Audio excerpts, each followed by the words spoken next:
Hello everyone, this is Gaurav Chakraborty. Welcome to Infinitypedia one second. সর্বপ্রথম আমি ক্ষমা চেয়ে নিই। আমি বিগত 2 দিন কোনো ভিডিও ছাড়তে পারিনি কারণ আমার শরীর খুব খারাপ ছিল। তো প্লিজ ক্ষমা করে দেবেন। অ্যান্ড আজকের থেকে আমার শরীর ভালো হয়ে গেছে, তো আজকের থেকে রেগুলার ভিডিও আপনারা পেতে থাকবেন। তো সর্বপ্রথম বলে দিই হচ্ছে যে এই ভিডিওটা দেখুন দেখুন সারা পৃথিবীতে একটা কনফ্লিক্ট চলছে, not only in Middle East. Ukraine Russia war ছাড়াও অন্যান্য জায়গায় ছোটোখাটো কনফ্লিক্ট চলছে। তো এই কনফ্লিক্টগুলোর উপরে তো ভিডিও আসতেই থাকে, সবাই বানাচ্ছে, কিন্তু আমি যেটা বানাতেছি সেটা হলো হচ্ছে ডিফারেন্স বিটুইন আপনার হলো হচ্ছে nuclear war and third world war. এবার আপনারা অনেকেই বলবেন থার্ড ওয়ার্ল্ড ওয়ারেরই তো একটা অংশ হবে নিউক্লিয়ার ওয়ার। আমি ডাইরেক্টলি সেটা মনে করি না। কেন মনে করি না, দেখুন তার পেছনে কিছু রিজনস আছে আপনার, ঠিক আছে? কিছু আপনার রিজনস আছে, কী কী রিজনস আছে সেগুলো আপনাকে একটুখানি ভালো করে বলতে হবে। দেখুন, ফার্স্টে হলো হচ্ছে নিউক্লিয়ার ওয়ার ভার্সেস, যদি আমি ভার্সেস ইন সেন্স অফ আমি লিখছি কিন্তু কোনো মানে মানে আপনার প্রতিদ্বন্দ্বিতা নয়। নিউক্লিয়ার ওয়ার ভার্সেস যে থার্ড ওয়ার্ল্ড ওয়ার আমি লিখছি, এটা কিন্তু আমি প্রতিদ্বন্দ্বিতার কারণে লিখছি, আমি ডিফারেন্সেস বিটুইনের জন্য লিখছি। কেন এইটা আমি বলছি, কেন এইগুলো বলছি তার পেছনে কিছু কারণ আছে, সেই কারণগুলোই আমি ডিসকাস করব। দেখুন, ফার্স্টে যদি আমি নিউক্লিয়ার ওয়ারের ব্যাপারে যদি বলি, তো দেখুন, নিউক্লিয়ার ওয়ার হলো হচ্ছে, যদি নিউক্লিয়ার ওয়ার হয়ে যায় কোনো দেশের মধ্যে, বা কোনো দেশের মধ্যে যদি কোনো দেশ আপনার একটা নিউক্লিয়ার বোম আপনার চার্জ করে দেয়, তাহলে তারপরে যেই চেন অফ ইভেন্টটা হবে, সেটা তো পুরো নিউক্লিয়ার অ্যানাইলেশনে পরিণত হয়ে যাবে। মানে আপনার কিছুই বাঁচবে না, সব শেষ হয়ে যাবে। তো nuclear war isn't an option. Nuclear war অথবা using of nuclear weapons would be the final option. এটা কোনো অল্টারনেটিভ না, this is not an alternative, this would be the final option. তো আপাতত দৃষ্টিতে আমার মনে হচ্ছে না এই জিনিসটা আপনি দেখতে পারবেন কোনো জায়গাতে। অ্যাটলিস্ট মানে খুব যদি এখন প্রেশার হয়ে যায় কোনো একটা দেশের ওপরে যে তাদের এক্সিস্টেন্সেই আপনার কোনো ডেঞ্জার এসে গেল, সেক্ষেত্রে হয়তো তারা আপনার হচ্ছে নিউক্লিয়ার বোমের ব্যবহার করতে পারে। তাছাড়া আপনার নিউক্লিয়ার বোমের ব্যবহার হবে আমার মনে হয় না। এবার চলে যাই থার্ড ওয়ার্ল্ড ওয়ারে। তো দেখুন, থার্ড ওয়ার্ল্ড ওয়ার বর্তমানে চলছে, এটা আপনি মানুন না মানুন এটাই হলো সত্যি। আপনার হলো থার্ড ওয়ার্ল্ড ওয়ার চলছে। এবার আপনি বলতে পারেন কেন চলছে। দেখুন, ওয়ার্ল্ড ওয়ার মানে এই এমন না যে ওয়ার্ল্ড ওয়ার, যদি আপনারা ধারণা এটা করেন যে একদিন সব দেশেরা মিলে, দুই পক্ষ মিলে একটা টেবিলে বসবে বা কোথাও যাবে, গিয়ে অ্যানাউন্স করে দেবে যে আজকে থেকে আপনার ওয়ার শুরু হয়ে গেল, এরম তো হয় না। আপনি যদি সেকেন্ড ওয়ার্ল্ড ওয়ারেরও যদি দেখেন, যদি দেখেন, আস্তে আস্তে শুরু হয়েছিল। ফার্স্টে যখন হিটলার যখন আপনার পোল্যান্ডের ওপরে আক্রমণ করেছিল, সেইটাকে আপনার ওয়ার্ল্ড ওয়ারের সূচনা হলো। আস্তে আস্তে সব দেশ, ফ্রান্স, তারপরে আপনার হলো হচ্ছে ইউকে, সব আস্তে আস্তে জড়িত হলো। আমেরিকা অনেক পরে এসছে, তারপরে এইদিকে আপনার হলো এশিয়াতে হলো হচ্ছে জাপান। তো যে জাপান আস্তে আস্তে যুদ্ধ শুরু করলো, তো আস্তে আস্তে আপনার বিভিন্ন দেশ জড়িত হতে হতে সেকেন্ড ওয়ার্ল্ড ওয়ারে একটা লার্জ কনফ্লিক্টে পরিণত হয়েছিল। থার্ড ওয়ার্ল্ড ওয়ারের ক্ষেত্রেও কিন্তু একই জিনিস হচ্ছে। আপনি দেখুন হচ্ছে ইউরোপের মধ্যে যদি আপনি ইউক্রেন রাশিয়া ওয়ার দেখেন, এশিয়ার মধ্যে যদি আপনি ইসরায়েল ভার্সেস আপনার প্যালেস্টাইন বা হামাস ওয়ার দেখেন, তো আস্তে আস্তে কিন্তু মানে বিভিন্ন জায়গায় কনফ্লিক্টগুলো জড়িত হতে হতে আপনার একটা লার্জ কনফ্লিক্টে পরিণত হয়ে যায়। তো এইটাই হলো হচ্ছে ওয়ারের আপনার হলো হচ্ছে চরিত্র। তো এই ক্যারেক্টারিস্টিক্সগুলো কিন্তু এখন আমরা দেখতে পাচ্ছি বর্তমান পৃথিবীতে। তো সেই কারণেই আমি বলছি third world war is ongoing, চলছেই থার্ড ওয়ার্ল্ড ওয়ার। এটা আমার মতো অনেক এক্সপার্টরাও এটা মনে করছে, আমিও তাই মনে করি। এবার চলে আসি যেটা আমি বলছিলাম ফার্স্টে, নিউক্লিয়ার ওয়ার। তো নিউক্লিয়ার ওয়ার যদি হয়, মানে কোনো দেশের ওপরে যদি নিউক্লিয়ার বম চার্জ করে, তো that would be the final option. মানে তাদের কাছে আর কোনো অপশন থাকবে না, এবং তারপরে যা হবে that chain of events would be the end of the world. হ্যাঁ, পুরো পৃথিবীকে শেষ করে দেবে। আমি ছোট্ট একটা উদাহরণ দিয়ে বলছি। ধরুন, আহ, রাশিয়ার ম্যাপ তো এখন খুবই ভয়ঙ্কর হয়ে যাবে, তাও আমি আঁকার চেষ্টা করছি। ধরুন এটা হলো রাশিয়া, আর রাশিয়ার পাশে এই ছোট্ট একটা দেশ হলো হচ্ছে আপনার ইউক্রেন। ক্ষমা করবেন, আমার আঁকা খুবই বাজে, তাও একটু চেষ্টা করছি একটু ভালো করে আঁকার। এই ছোট একটা দেশ হলো হচ্ছে আপনার ধরুন ইউক্রেন।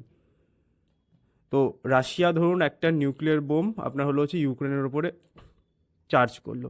এরপরে কি হবে? অবশ্যই আপনার ইউক্রেনের ধরুন কোনো একটা কিবের মতন একটা ইম্পর্টেন্ট শহর ধ্বংস হয়ে গেল পুরোপুরি। তো আপনি কি মনে করছেন বাদ বাকি দেশেরা চুপ হয়ে যাবে? না। আপনার হলো হচ্ছে ইউরোপ থেকে শুরু করে আমেরিকা সবাই তখন এই আপনার রাশিয়ার ওপরে নিউক্লিয়ার বোম আপনার চার্জ করবে, কারণ দ্যাট উড বি সামথিং এর আগে পৃথিবীতে কোনোদিন হয়নি। ছোটো ছোটো নিউক্লিয়ার ট্যাকটিক্যাল নিউক্লিয়ার ওয়েপেনও যদি ব্যবহার করে আপনার রাশিয়া, তা সত্ত্বেও আপনার হলো হচ্ছে রাশিয়ার রাশিয়ার ওপর একটা ম্যাসিভ একটা এগেনস্ট অফ নিউক্লিয়ার পলিসি ভায়োলেশনের একটা অ্যালিগেশন আসবে, এবং অন্যান্য দেশেরাও তার এগেনস্টে নিউক্লিয়ার বম আপনার অ্যাটাক করতে পারে। আর শুধু এটা ইউরোপে সীমাবদ্ধ হয়ে থাকবে না, ধরুন আপনার এশিয়াতেও আপনার দেখা গেল যেহেতু একটা দেশ আপনার প্রেসিডেন্ট সেট করে দিল, তো পাকিস্তানের মতন দেশ, আপনার হলো চায়নার মতন দেশ, এরাও একটা ফ্রি হ্যান্ড পেয়ে যাবে। এরাও ভাববে যদি ওরা করতে পারে তো আমরা কেন করব না, এবং সেইটা খুবই একটা ডেঞ্জারাস প্রেসিডেন্ট সেট করে দেবে পৃথিবীর জন্য, যে যদি একটা দেশ করতে পারে তো আমাদের দেশের আমরা নিউক্লিয়ার পলিসি চেঞ্জ করে দেবো। তো দেখা যাবে আস্তে আস্তে একটা ছোট কনফ্লিক্ট, একটা ছোট ট্যাকটিক্যাল নিউক্লিয়ার ওয়েপনের কনফ্লিক্ট আপনার বিশাল বড় একটা ম্যাসিভ ডিস্ট্রাকশন, ম্যাসিভ ডিস্ট্রাকটিভ আপনার হলো একটা কনফ্লিক্টে পরিণত হয়ে যেতে পারে। তো এই জিনিসটাই হলো হচ্ছে খুবই ডেঞ্জারাস ব্যাপার। তো একদম আপাত দৃষ্টিতেই আমরা এটা বলতে পারি যে নিউক্লিয়ার ওয়ার আর থার্ড ওয়ার্ল্ড ওয়ারের মধ্যে পার্থক্য কিন্তু আছে। থার্ড ওয়ার্ল্ড ওয়ার হলো হচ্ছে আপনার হলো হচ্ছে আমাদের নর্মাল যে সমস্ত আপনার ট্রেডিশনাল ওয়েপন্স আছে সেইগুলো দিয়ে আপনার মিসাইল, আপনার বিভিন্ন উন্নত মিসাইল, ড্রোনস, এই সব দিয়ে যদি আপনার ওয়ার হয় সেটা আপনার থার্ড ওয়ার্ল্ড ওয়ারের অংশ হতে পারে। কিন্তু নিউক্লিয়ার ওয়ার সম্পূর্ণ আলাদা। নিউক্লিয়ার ওয়ার যদি হয় তার মধ্যে হাইড্রোজেন বোম থাকে, নিউক্লিয়ার বোম থাকে, অ্যাটমিক বোম থাকে। অ্যাটমিক বোম নিউক্লিয়ার বোম সমান, আপনার হাইড্রোজেন বোমটা একটু আলাদা। তো সেই জাতীয় যদি ওয়েপন্স দিয়ে আপনার কোনো দেশের মধ্যে যুদ্ধ হয়ে যায়, তাহলে that would be the massive destruction for the all of us. আর থার্ড ওয়ার্ল্ড ওয়ার হলো হচ্ছে আপনার হলো ট্র্যাডিশনাল ওয়েপন্স দিয়ে যুদ্ধ। তো এই বর্তমানে third world war is ongoing according to me, according to many experts. Nuclear war is an exception or final option, এটা কোনো অল্টারনেটিভ নয়। তো এইটা একটা দেশ তখনই করবে যখন তাদের উপরে আলটিমেট প্রেশার এসে যাবে। আপনার ইউক্রেন রাশিয়া ওয়ারের কিন্তু এখন পরিস্থিতি ভালোর দিকে না। যদি আপনি এই খবরগুলো দেখেন, এই খবরটা আপনি দেখতে পারেন, এটা হচ্ছে এনডিটিভির খবর, আমি আপনাকে লিঙ্ক দিয়ে দেবো। Putin orders to mass production of hypersonic missiles for use of Ukraine war. মানে বলছে পুতিন, যে রাষ্ট্রপতি ভ্লাদিমির পুতিন আছেন, উনি আপনার অর্ডার দিয়ে দিয়েছেন যে মাস প্রোডাকশন, মানে বেশি করে প্রোডাকশন করতে হাইপারসনিক মিসাইলসের। আপনারা আগের খবরেই আমি বলে দিয়েছিলাম আপনাকে যে পুতিন রাশিয়ার ওপরে আপনার হলো হচ্ছে ইউক্রেন, ইউকে মেড এবং ইউএস মেড কিছু মিসাইলস আপনার অ্যাটাক করেছে। তার এগেনস্টে আপনার হলো ইন্টারকন্টিনেন্টাল ব্যালিস্টিক মিসাইল আপনার পুতিন অলরেডি ইউক্রেনে মেরে দিয়েছে, এবং সে আপনার মাস প্রোডাকশন করতে বলেছে এই জাতীয় হাইপারসনিক মিসাইলসের।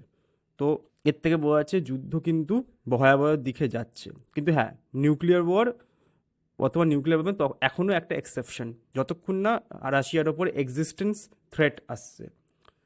কিন্তু যুদ্ধ কোন দিকে যাবে তার তো ঠিক নেই, হয়তো এই করতে করতে একটা এরকম পয়েন্ট এসে গেল, আপনার ব্রেক পয়েন্ট এসে গেলো, যেখানে রাশিয়া একটা নিউক্লিয়ার ওয়েপন ইউজ করে দিল। তারপরে কি হবে কেউ জানে না, রাশিয়াও জানে যে এরপরে কি হবে রাশিয়াও জানে না, তাই জন্য তারাও এই জিনিসটাকে একটা অল্টারনেটিভ হিসাবেই দেখছে, সরি ফাইনাল অপশন হিসাবেই দেখছে, যে কিছু যদি না থাকে তখনই এটা করব। আচ্ছা, এই পরের খবরটাও যদি দেখেন আপনি, তাহলে আপনি বুঝতে পারবেন যে পরিস্থিতি কোন দিকে যাচ্ছে। যে রাশিয়া ইউক্রেন ওয়ার লিস্ট কি ইভেন্টস ইন 1003, মানে হলো 1003 দিন হয়ে গেছে এই যুদ্ধ, কিন্তু 3-4 দিন হয়ে গেছে, এটা তো পুরনো খবর, আর একটু বেশি হয়ে গেছে। তো যুদ্ধ এগিয়ে যাচ্ছে, কিন্তু এগোতে এগোতে কোন দিকে যে যাবে তার তো ঠিক নেই, হয়তো যুদ্ধ 2000 দিন টেনে গেল, তারপরে তো একটা সবারই একটা আপনার একটা মানে ব্রেক পয়েন্ট থাকে। রাশিয়া দেখা গেল একটা সময় পরে যুদ্ধকে আর সহ্য করতে পারছে না, তখন দেখা গেলো নিউক্লিয়ার ওয়েপন ইউজ করে ওদের ইকোনমি পুরো আপনার ডুবে যাচ্ছে ধীরে ধীরে, ওখানে বেকারত্ব বেড়ে যাচ্ছে আপনার। তো একটা সময় পরে দেখা গেলো রাশিয়া আর সহ্য করতে পারছে না, আর এই যুদ্ধটাকে এন্ড করার জন্য তাগিদে আপনার নিউক্লিয়ার ওয়েপনের ব্যবহার করে দিতে পারে। সেক্ষেত্রে কি হবে কেউ জানে না, যতটা পারছে রাশিয়া জিনিসটাকে বুঝতে পারছে, কারণ ট্রাম্প পাওয়ারে এসে যাবে কয়েকদিনের মধ্যে। আর ট্রাম্প যদি পাওয়ার এসে যায় ইউক্রেন আপনার টিকবে না।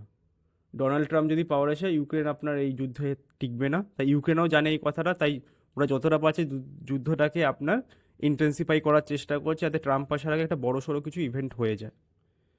তো দেখা যাক কী হবে, পরিস্থিতি আপনার খারাপের দিকে যাচ্ছে, কিন্তু নিউক্লিয়ার ওয়েপেনের ব্যবহার আমি এখনও বলবো একটা ফাইনাল অপশন হিসাবেই আছে। তো দেখা যাক কী হয়। আপাতত এই খবরটাই আপনার জন্য ছিল। ইন ফিউচার আমি কোনো খবর পেলে অবশ্যই আপনাকে বলে দেবো। And Thank you very much for staying with me, and please do like, share, and subscribe. This is Gaurav Chakraborty signing off.